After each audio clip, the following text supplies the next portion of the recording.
Hello guys, so di ba lalabas na yung bagong iPhone 15 sa September 12?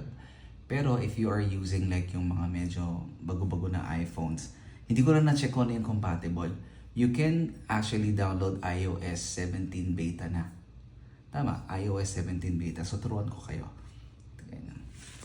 So una, punta lang kayo dito sa Apple Store and then search nyo yung developer.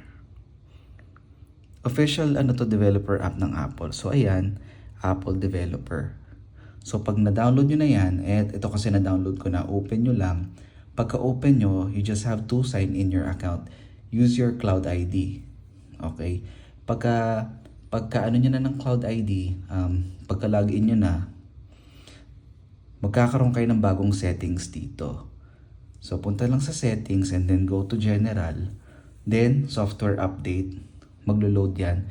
And then may lalabas ng beta updates dito. You just need to select iOS 17 Developer Beta, back, and then download and install. Ayun lang! So, para magamit nyo na agad ng maaga, di ba? Before pa lumabas yung iPhone 15. So, yun lang. Bye guys.